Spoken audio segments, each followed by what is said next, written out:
convene here is the Common Council. Call the meeting to order and do the Pledge of Allegiance.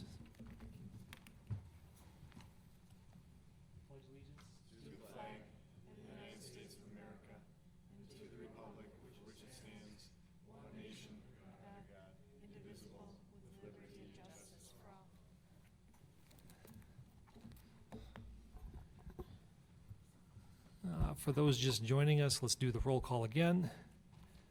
Alderman Strelchuk is absent. Alderman Talaco. Alderman Meyer. Here. Alderman Hancher. Here. Alderman Bach. Here. Alderman Parrish. Here. Alderman Schneider. Here. Alderman Gebhardt. Here. And Mayor Nurbin. Here. First up, we have personal appearances and public comment. Citizens wishing to address the Common Council in any matter not on the agenda may do so at this time. If you desire to be heard on any agenda items, you may be heard when that item is considered on the agenda. Please speak into the mic at the podium. Time limit is 5 minutes. Is there anyone here who wishes to speak on any item not on the agenda? I don't see any. So we'll move on to public officials' reports. First up, I've got a couple of reports. First, catching up on a few things that happened over the weekend. One you probably knew about and one you may not have known about. First, Taste of Mequon was held here this Saturday, right out on the steps of City Hall. Hot Rod Huey and the B-sides rocked Taste of Mequon pretty hard. They were great. So if you missed them, you really missed out. I'd like to thank the Festivals Committee for putting it together. It's fantastic. It really takes a year-long effort to get it organized, but then the effort to pull off the event on the day of is very intense, and that requires a lot of help from other people. So police department, thank you for providing security. Southern Ozaki Fire Department, thank you for being there in case of a medical emergency. And of course the DPW, who shows up early and stays late and works really hard to make sure we can have fun one day a year out on our steps of City Hall. So thank you to all involved. Also over the weekend, Super Steel, which is now a Mequon company in our Mequon Business Park, celebrated their 100th year anniversary. They're in the old Telesmith building right next to our DPW facility. They're really nice, quiet, respectful neighbors, and they make amazing products right here in Mequon and employ just shy of 200 people, and they're growing, and they've got an amazing story. So check them out online at supersteel.com. So that's it for the weekend update. This isn't Saturday Night Live, it's Tuesday Night Live. Next we have a proclamation for Rail Safety Week in 2023. So we've got railroads here in Mequon, and we have to learn how to coexist peacefully with them because they're not going anywhere. So here we go. The proclamation from the City of Mequon recognizing National Rail Safety Week. 2,194 rail grade crossings collisions resulted in 803 personal injuries and were responsible for 274 fatalities in the United States during 2022. 1,208 trespassing incidents have occurred in the United States, resulting in an additional 658 pedestrians being killed and another 550 injured while trespassing on railroad property rights during 2022. Educating and informing the public about rail safety, reminding the public that railroad right-of-ways are private property, enhancing public awareness of the dangers associated with railway grade crossings, ensuring pedestrians and motorists are looking and listening while near railways, and obeying established traffic laws will reduce the number of fatalities and injuries. The International Association of Chiefs of Police, National Operation Lifesaver, United States Department of Transportation, and all local, state, and county and railroad law enforcement officers, first responders, and railroad corporations commit to partnering together in an effort to educate at a national level all aspects of railroad safety, to enforce applicable laws in support of National Rail Safety Week.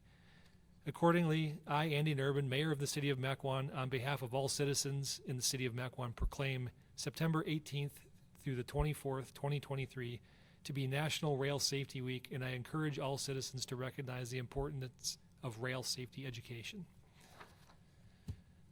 That's it for me. Mr. City Administrator. Thank you, Mayor, members of the council. Two quick updates, and while I won't be looking forward, we'll look ahead here. A few weeks from now, Ozaki County will be hosting their second and final community recycling event for all residents of Ozaukee County. This will be taking place on Saturday, September 23rd from 9 a.m. to noon at Fireman's Park in Cedarburg, just next to the county fairgrounds. And they're going to be collecting electronics and appliances during the morning hours, including TVs, computers, laptops, cell phones, air conditioners, microwaves, refrigerators, stoves, you name it. A full list of all of the eligible items that they'll be collecting is available now on the city website. Again, the morning of Saturday, September 23rd, the last collection event of the year. And then, as we project forward to next month's council meeting, we will have representatives or guests from the Wisconsin Department of Transportation coming to our meeting to give us an update on the I-43 expansion and construction project. Work will soon begin on the Mequon Road interchange. There's been some preliminary utility work occurring near the intersection of Mequon and Port Roads for the last 6 weeks or so. That work is going to continue to pick up in earnest as we go into the latter months here of 2023.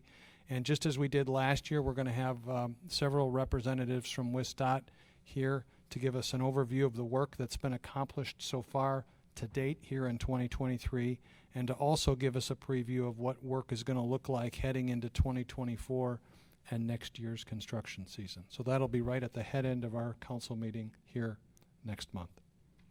Back to you, Mayor. Thank you. Next, we have the consent agenda. We've got 8 sets of meeting minutes from various boards and commissions and 1 ordinance first reading. That ordinance is 2023-1654, and an ordinance amending Chapter 2 of the Mequon Municipal Code, eliminating the bond requirement for certain city officers. This was recommended earlier this evening by the Finance and Personnel Committee and is a first reading.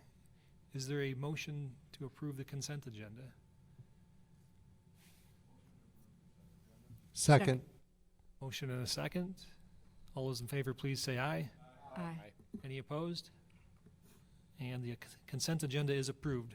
Moving on to ordinances. Ordinance 2023-1653, an ordinance amending the City of Mequon operating budget for fiscal year 2023 to adjust budgeted amounts within the Department of Public Works due to unanticipated repairs and material cost increases in a net amount not to exceed of $36,576.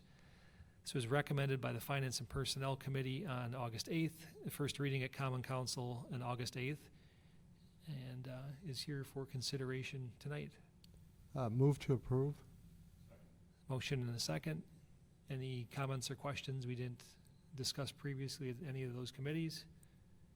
Hearing and seeing none, please call the roll. Alderman Talaco. Aye. Alderman Meyer. Alderman Hancher. Aye. Alderman Bach. Aye. Alderman Parrish. Aye. Alderman Schneider. Aye. Alderman Gebhardt. Aye. The ayes have it. On to resolutions. Resolutions 4070, a resolution approving a state municipal agreement for a bicycle and pedestrian planning study with the Wisconsin Department of Transportation. A recommendation forthcoming from Public Works. This was recommended unanimously, and I move approval. Second. Motion and a second. Alderman Parrish. Thank you. I'm sure the Public Works thoroughly vetted this. I just had a quick question. Was the total cost of this for Mequon and Thiensville $80,000? Well, we don't have a total cost. We haven't issued the RFP. So this is just a grant, but we did otherwise include in the resolution that if Thiensville is not a cost participant, that then they wouldn't be included in the scope. So the cost will either be with the share of Thiensville's proportionate division of that local share, or it will be a Mequon only document. Okay.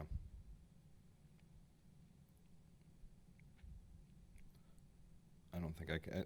I'm trying to explain that I think that 20% of 80,000 is $16,000.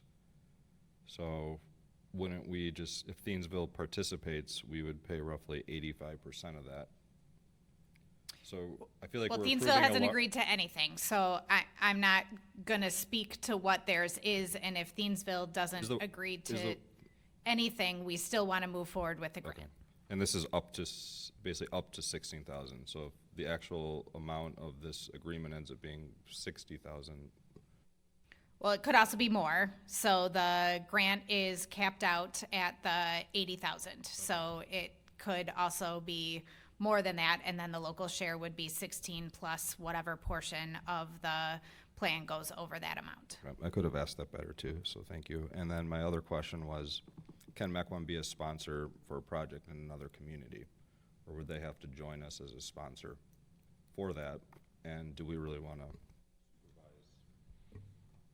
work in another community? Because isn't sponsorship, we're monitoring the project, right? It is our grant. Do you Yeah. mean Thiensville? I don't know what you mean by another community. If Thiensville ends up joining in with us on this, my question is can Mequon be the only project sponsor? Or will Thiensville Yes, then it's a join in? two-party agreement, so it is only with Wistat and the city of Mequon. Thank you.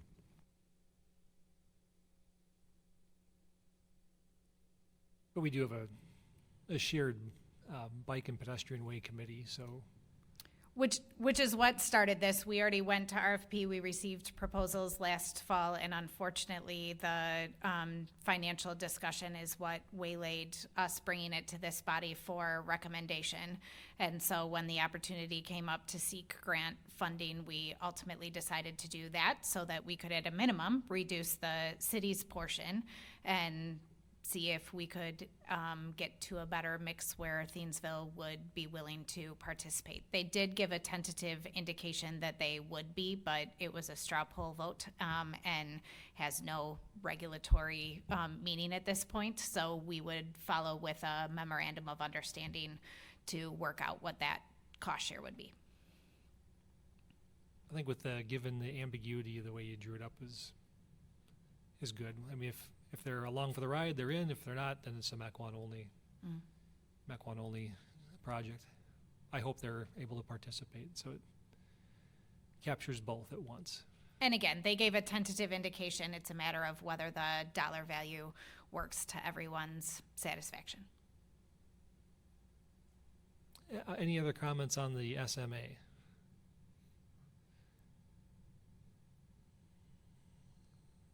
We had a motion and a second, right? We did, okay. If there are no other comments, is this, well, it's quasi-budgetary. We'll call the roll. Alderman Meyer. Alderman Hancher. Aye. Alderman Bach. Aye. Alderman Parrish. Aye. Alderman Schneider. Aye. Alderman Gebhardt. Aye. Alderman Talaco. Aye. And that resolution passes. On to Resolution 4071, a resolution approving the purchase of a replacement compact track loader with related attachments from Fabic Cat, Milwaukee, Wisconsin, in the amount of $89,750. Is there a recommendation forthcoming from Public Works? Also unanimously recommended, and this one is quite straightforward. It's a 1999 machine that is failing out in the field and having to be retrieved repetitively. So I think we should definitely vote positively on this one. Was that a motion to approve? It's a motion to approve. Motion and a second. Any comments or questions on this item? Seeing none, please call the roll. Alderman Hancher. Aye. Alderman Bach. Aye. Alderman Parrish. Aye. Alderman Schneider. Aye. Alderman Gebhardt. Aye. Alderman Talaco. Aye. Alderman Meyer. And that is approved. There are no specified unfinished business from prior meetings. We have a couple of items, specified new business items, 2 mayoral appointments, Lynn Streeter to the Southern Ozaki Fire and EMS Board. We're adding another member. She was a reserve member, and she'll now, if you approve, be a full-time member. And a mayoral appointment to the Hiram Schmidt Fund. Jenny Hone, who you may have seen in the news, has been nominated for Citizen of the Year. Those are the 2 appointments. Alderman Meyer. Addie Lynn Streeter is just a perfect addition to that. She was a member of the Future of the Fire Department and was a critical member of that, and and it's an excellent addition. And she's already provided us with tons of free visioning, mission, vision, and values sessions. So she's been invaluable in getting some of that work done already on the committee. Thank you for that. Is there a motion to approve one or both of those appointments? I move to approve both of those appointments. Second. Motion and a second. All those in favor, please say aye. Aye. Any opposed? And those appointments are approved. Is there a motion to adjourn? Motion to adjourn. Second. Motion and a second. All those in favor, please say aye. Any opposed? We're adjourned. Thanks, everyone.